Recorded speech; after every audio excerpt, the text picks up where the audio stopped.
What a year.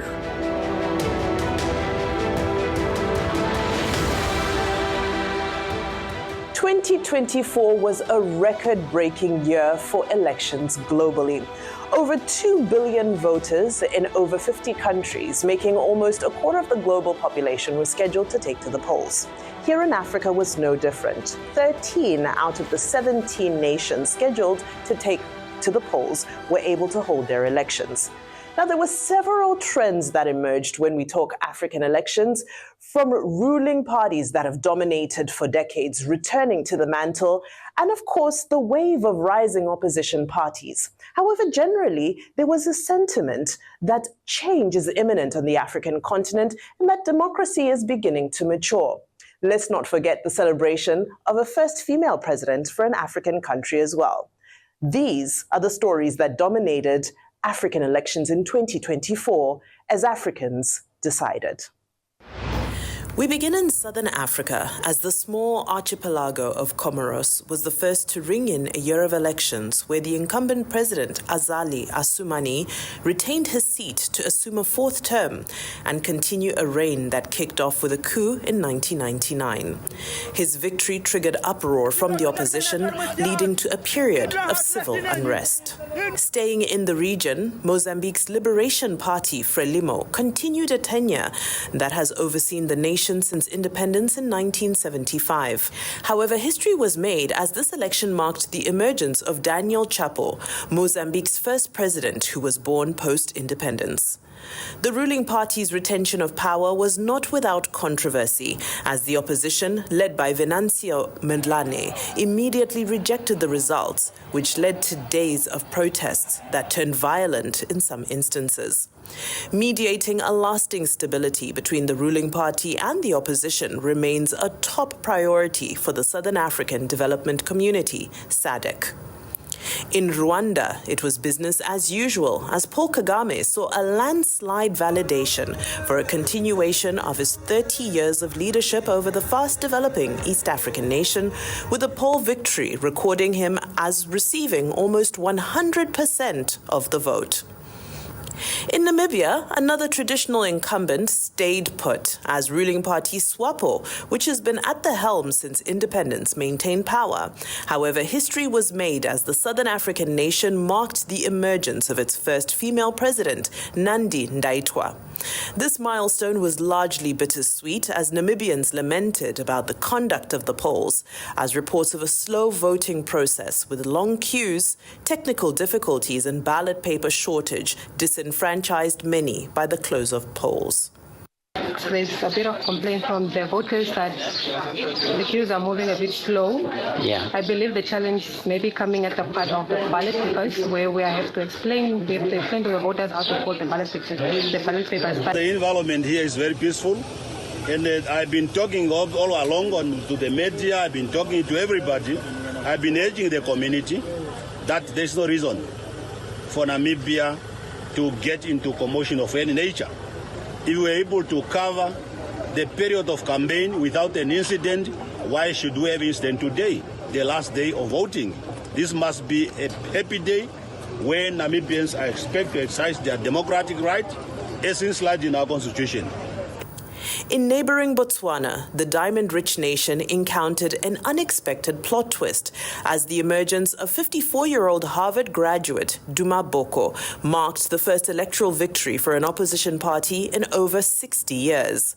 Backed by former President Ian Khama and spurred on by the negative impact of the glut in the diamond market that bolsters the economy. Duma Boko's smooth takeover from the Botswana Democratic Party's Mokgweetsi Masisi served as a reminder of the maturity that exists in Setswana politics. I stand before you this morning, humbled but proud. At the end of my first term as president, I wish to congratulate the opposition on their victory and concede the elections. Across the border, a decline in support for what is traditionally known as Nelson Mandela's party, the African National Congress, ANC, was expected, but the electoral outcome was still filled with several surprising developments. The emergence of former President Jacob Zuma's party, Umkhonto weSizwe, created a major upset in the power dynamics as MK not only eroded the ANC's support base, but also displaced Julius Malema's Economic Freedom Fighters as the second largest opposition party in South Africa. Congratulations, Mr. President. We accept the results and the voice of the people of South Africa, which was expressed on the 29th of May. And we also accept the results of today's gathering because it's a reflection of a democratic practices. As ANC was unable to secure an outright majority, the ruling party was forced to form a rocky marriage of convenience in the form of the Government of National Unity with the Democratic Alliance and other smaller political parties. Few fiction novelists could have conjured the outcome of events in Senegal as 44-year-old Bassirou Diomaye Faye perfected his journey from the prison to the throne in a matter of weeks after prolonged uncertainty about whether the election would even take place.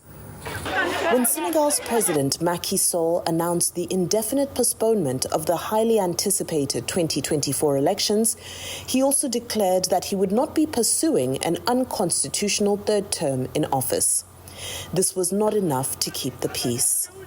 With several opposition leaders in police detention, this move was the straw that broke the camel's back.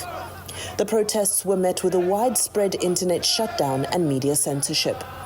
2 weeks later, President Macky Sall bowed to pressure and released hundreds of jailed opposition protesters, followed by a call for an inclusive national dialogue in a broadcast where he insisted that he would leave office on the constitutional expiration of his tenure on April 2nd. This ushered Faye to victory with the firm backing of firebrand opposition leader Ousmane Sonko. The year ended with what many described as a Trump-like comeback by former President John Dramani Mahama to the helm of affairs, defeating outgoing Vice President Mahamudu Bawumia. Ladies and gentlemen, we have conceded defeat like any consummate Democrat would do. But we have not abandoned the fight to transform Ghana and expand opportunities to all sections of our society. Mahama served one term almost a decade ago, but the state of the Ghanaian economy drove many to seek solace in the familiar former leader. Ghana is the second largest cocoa producer in the world, but the country defaulted on most of its $30 billion external debt in 2022 after the effects of years of borrowing were made worse by the global impact of the COVID-19 pandemic. With the major sore points for Ghanaians being dumso, or stable power supply, illegal mining, known as galamsey, and a general increase in the cost of living, Mahama mobilized the masses in his favor with his promise to cultivate a 24-hour business environment to bolster job creation and to improve the economy.